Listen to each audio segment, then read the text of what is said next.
Fala galera, muito bem-vindo a mais um vídeo aqui no canal, né? Mas antes de começar o vídeo aí, nos apoie deixando seu like, se inscrevendo no canal e ativando o sininho para não perder o vídeo e ser notificado aqui no canal.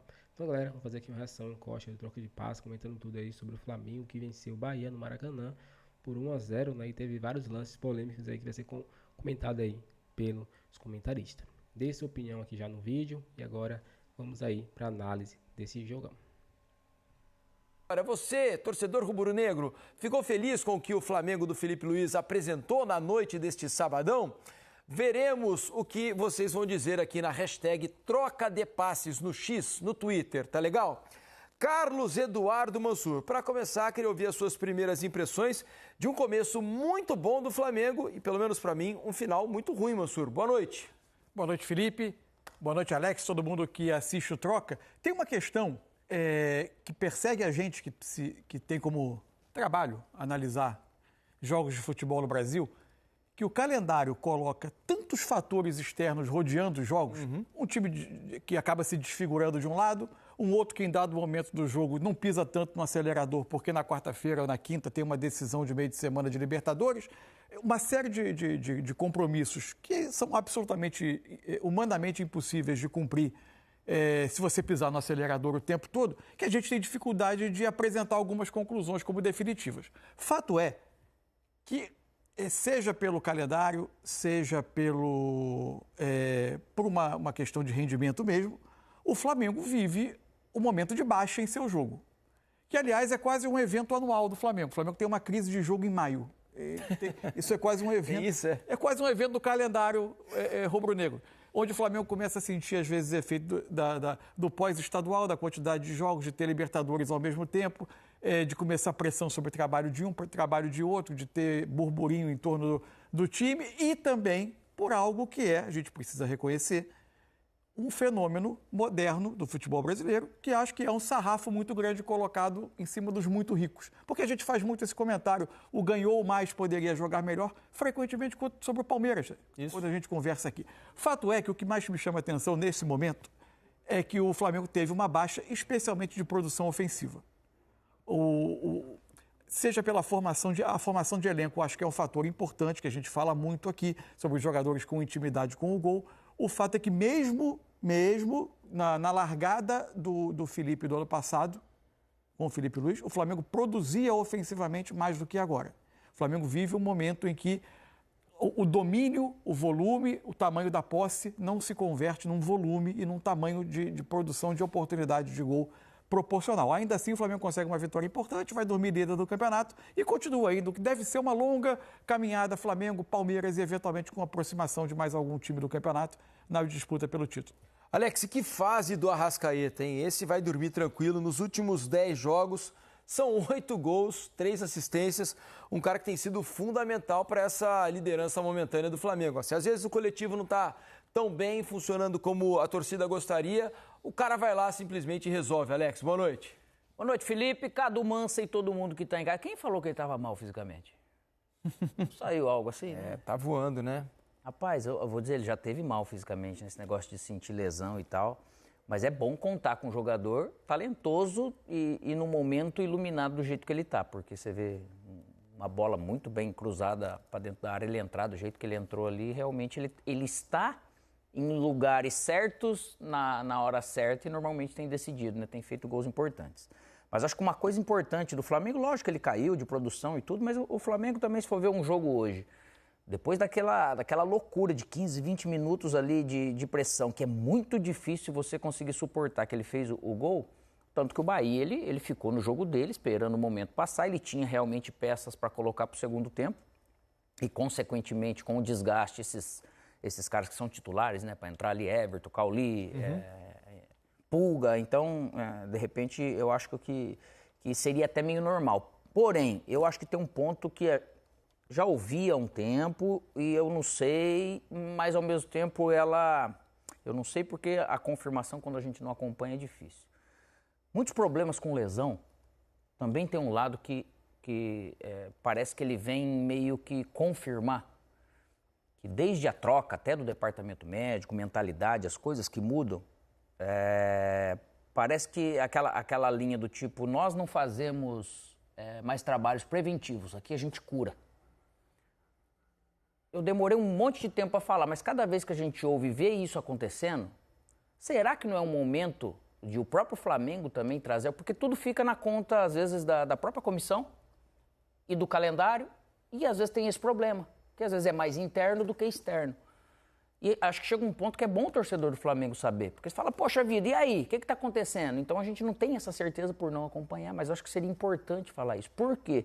Porque eu acho que tem algumas situações que estão acontecendo que ela bate com isso, por tudo aquilo que a gente já viu, do que eu vivi, do que a gente estuda de futebol, para que algumas coisas se repitam. E isso vai podando um pouco a condição física, porque eu estou sempre destreinado, tenho que retreinar. Né? Então você não tem uma parte que é muito homogênea para essa sequência, para a própria comissão. O que está acontecendo nesse departamento? Será que eles estão falando a mesma língua ou não? Para a gente saber e o torcedor saber, de repente, se é só uma questão de calendário, que já ele machuca, assim, ele atrapalha, mas é algo que começou a me intrigar um pouco mais.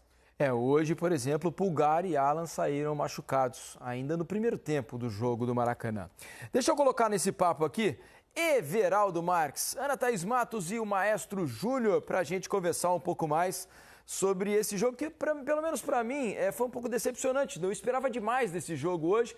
Claro que o Bahia teve que mexer muito na escalação, isso prejudica um pouco da qualidade técnica do jogo, mas eu esperava um pouco mais. Você não achou que teve um momento do jogo, desculpa até... Claro. Que um lado pensava na LDU, o outro pensava no Atlético Nacional e tentavam levar o jogo buscando o melhor resultado, sem atrapalhar o que vai acontecer no meio da semana. Claro que sim, tem interferência. Acho que fica bastante claro isso. Mas queria ouvir dos amigos, além de, talvez, uma das maiores freguesias do futebol ter sido mantida hoje aí. Rogério Ceni contra o Flamengo. Um cara vitorioso como o Rogério foi a carreira inteira. Isso deve ser algo que deve estar incomodando, porque 16 jogos como treinador contra o Flamengo, ele perdeu os 16. Não é que ele empatou aqui, ali, não, ele perdeu 16 jogos. Tem até os números aqui, ó. Foram 6 derrotas agora com essa de hoje com o Bahia, 6 com o São Paulo, 3 com o Fortaleza e 1 com o Cruzeiro. Que sina! O Rogério deve estar bastante incomodado com isso também, não, EV? Boa noite, bem-vindos, meus amigos. Tudo bem, Diniz? Boa noite para você, para todos da mesa e para o amigo que acompanha o Troca de Passes em todo o Brasil. Estou aqui com o Maestro Júnior e com a Ana Thaís Matos. Com certeza isso incomoda o Rogério, mas se você perguntar para ele, acho que ele vai falar mais assim. Eu preferia... É que não tem como ele continuar perdendo e o Bahia conseguir melhores resultados, mas acho que ele não carrega isso como uma coisa importante. Hoje, além dos desfalques que o Bahia tinha, o Rogério optou por poupar vários caras que são titulares normalmente, né? Everton Ribeiro, Cauli, o Eric Pulga, que é um dos principais jogadores da temporada. Eles começaram no banco, entraram depois.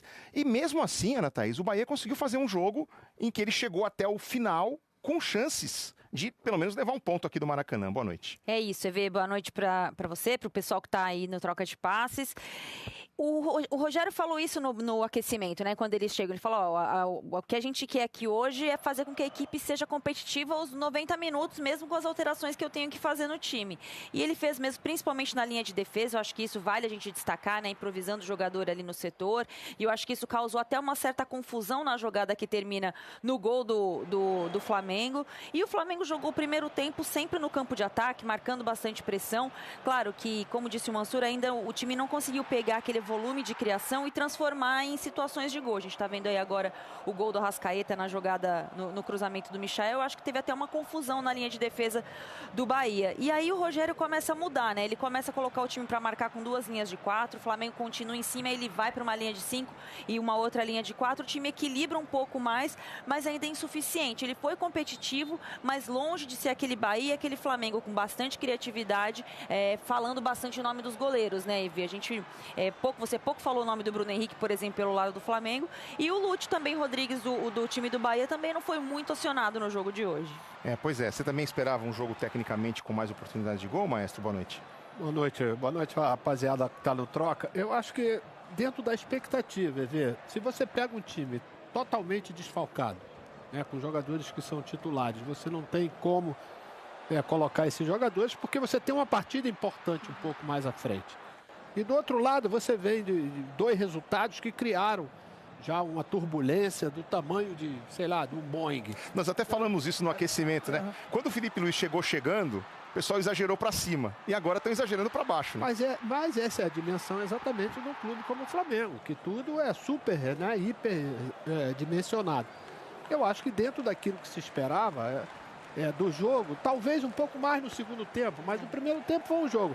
A Ana já falou, e eu ia falar esse toque. O Rogério falou que ele vinha aqui para competir, ele queria um time para competir. E ele manteve o time dele vivo até o final. Só que, por exemplo, em algum momento você está em desvantagem, ele em nenhum momento fez uma marcação em cima do Flamengo, porque ele sabe que se fizer essa marcação e o Flamengo quebrar essa primeira marcação, cria os espaços exatamente, que o Flamengo cansa de fazer isso em todos os momentos. Então ele faz uma marcação de intermediária, modificando às vezes com 4, às vezes com 5, quando já estava defendendo dentro do seu campo.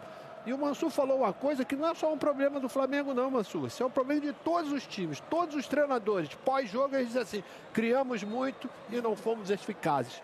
Esse é um problema do futebol brasileiro. Se você for pegar o Flamengo, que tem um dos ataques mais positivos, isso por quê? Porque ganhou do Juventude de 6 e ganhou do Corinthians de 4. Senão ele estava na média ali de todos os times ali.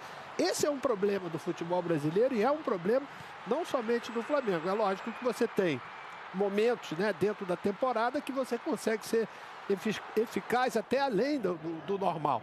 Né, que você cria muito e faz muito. Está fazendo aquilo que pode. E outra coisa, o Felipe hoje demorou um pouco a mexer. Né? Porque quando o Rogério coloca 3 jogadores frescos, faltando 20 minutos para o jogo, era o momento dele responder também para manter esse mesmo nível, esse mesmo equilíbrio. É lógico, essa é uma vitória importante. A gente falou no final do jogo porque Bahia é um adversário indigesto. Essa é uma equipe, principalmente se tiver com seus titulares. O Flamengo precisava dessa vitória, até mesmo para criar uma expectativa e uma confiança, né, para o jogo de quinta-feira contra a LDU, que vai ser talvez o mais importante até agora. Foi apenas a segunda derrota do Bahia em 16 jogos como visitante na temporada. E esse momento das substituições em que o Filipe Luiz demorou talvez para mexer no Flamengo, acabou gerando a expulsão do Gerson, que a gente já tinha mencionado antes das substituições, que o Gerson parecia que tinha um momento de baixa física, mas o Filipe Luiz fez outras escolhas na hora da troca, o Gerson permaneceu em campo e acabou sendo expulso. Eu acho que isso é importantíssimo da gente citar, porque ele foi obrigado já a matar 2 janelas de substituição na primeira etapa, né? E aí ele ficou com uma janela só para o segundo tempo. Ele não fez o intervalo e ele ficou administrando muito, esperando ali o que pudesse acontecer com outros jogadores. Quando ele faz a trinca de substituições da última janela, ele não mexe no Gerson. A gente tinha falado um pouquinho antes, né? O Maestro já tinha, com 5 minutos de jogo, precisa mexer no time. E aí eu falei um pouquinho também sobre o desgaste do Gerson. Tava nítido que ele estava muito cansado. Ele já não estava tão intenso nas chegadas. E ele fez outras escolhas, trocou o time com outras peças e minutos depois o Gerson acabou sendo expulso numa entrada que teve um cartão amarelo no primeiro momento, depois a revisão do VAR e a expulsão. Agora, eu acho que as substituições do Felipe também acho que é um pouco do trabalho dele como treinador. Não é novidade que ele tem alguma dificuldade na hora de mexer no time no segundo tempo, alguma da leitura, uma questão do tempo, eu acho que faz parte também do que o treinador está se aprimorando aí nessa nova função, que já não é tão nova assim, né? O Flamengo perdeu o Alan e o Pulgar no primeiro tempo, com lesões. Depois teve que administrar essa situação da terceira parada para substituições e isso acabou desembocando lá na frente também na expulsão do Gerson. É uma semana importante para o Flamengo, que assume agora a liderança do Campeonato Brasileiro e fica esperando aí, Diniz, Mansur, Alex, amigos do Troca, o resultado do jogo entre Palmeiras e São Paulo amanhã. Se o Palmeiras vencer, o Palmeiras volta para a ponta do campeonato. Em caso de empate do Palmeiras, o Flamengo fica em primeiro, porque eles teriam o mesmo número de pontos, mas o Flamengo tem vantagem no saldo de gols. Fato é que essas trocas obrigatórias no primeiro tempo condicionaram as substituições do segundo tempo, né? Talvez por isso a demora para ele fazer as 3 de uma vez só aos 35 minutos do segundo tempo, né? Porque acontece alguma coisa ali, uma emergência durante o jogo, se ele faz uma mudança antes, ele ficaria, provavelmente, teria que terminar o jogo com um jogador a menos, né? No caso de uma lesão, ou algo do tipo. Então, atrapalhou muito, imagino, os planos do Felipe, as 2 substituições no início. Sim, e só sobre a questão do desempenho ofensivo do Flamengo, a gente já exaustivamente aqui falou sobre o que para mim é um erro de formação de elenco. O Flamengo tem muitos jogadores que preferem o lado do campo ao centro do ataque, jogadores com pouca intimidade com o gol. O Flamengo tem poucos jogadores com muito gol. Se você olhar o histórico de carreira, temporada a temporada, acho que isso é um tema. Acho que hoje a troca dos 2 volantes, ela atrapalha muito, porque o jogo passa muito pelos volantes. Agora, É lógico que o Filipe Luís sabe muito mais de futebol do que eu. A parte das opções dele, que para mim, talvez também seja a falta das opções, porque o Flamengo contratou como opção ao Pedro um jogador que aparentemente não convenceu a comissão técnica, que é o Juninho, de que tecnicamente esteja à altura. E aí eu não vou discordar, porque as atuações dele de fato não o colocam à altura. Mas uma opção dele que eu tenho dificuldade de compreender é o sistemático uso do Bruno Henrique como 9. O Bruno Henrique, para mim, como 9, ele tem enorme dificuldade. Eu não acho razoável, por exemplo, num jogo em que o time teve 61% de posse de bola e passou quase todo o tempo no campo de ataque, que o seu 9 termine o jogo com 13 ações com bola. De longe o jogador do time que menos tocou a bola. É muito pouco. 13, o Bruno Henrique sai aos 35, né?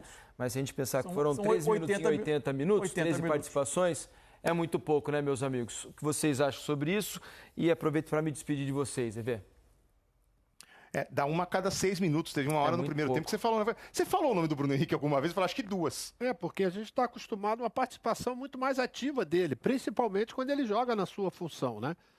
De centroavante é um sacrifício para ele, porque ele não tem essa característica. Ele não sabe fazer o pivô como faz o Pedro, como faz até o próprio Juninho. Fazer o facão. Ele tem dificuldade, né? Ele precisa de espaço, né? Toda vez que tem espaço que a jogada desenvolve, aí ele rende. Mas, infelizmente, no primeiro tempo não foi o... Não é só nesse jogo de hoje, não. Em outras partidas também ele tem tido uma dificuldade muito grande de jogar ali.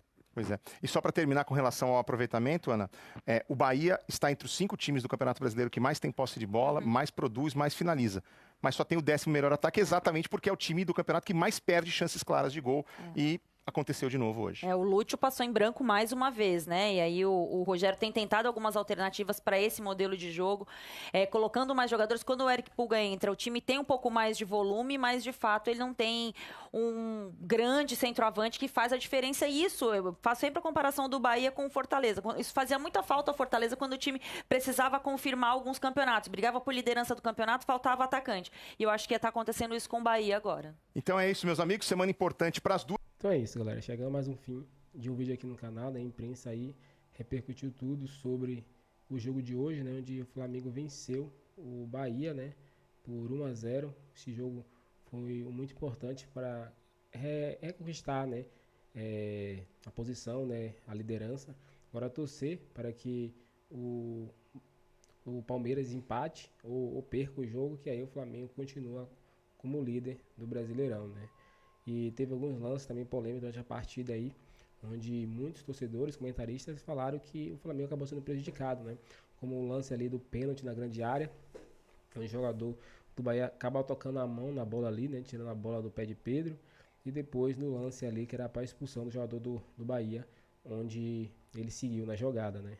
E ele atinge o jogador do Flamengo, que foi o Alisson ali, que ficou sentindo muitas dores ali, e não expulsou o jogador do Bahia, como fez com o Gerson. Dê sua opinião pra gente aqui, galera. Se inscreva no canal e ative o sininho para não perder nenhum vídeo. Agora valeu e até o próximo vídeo.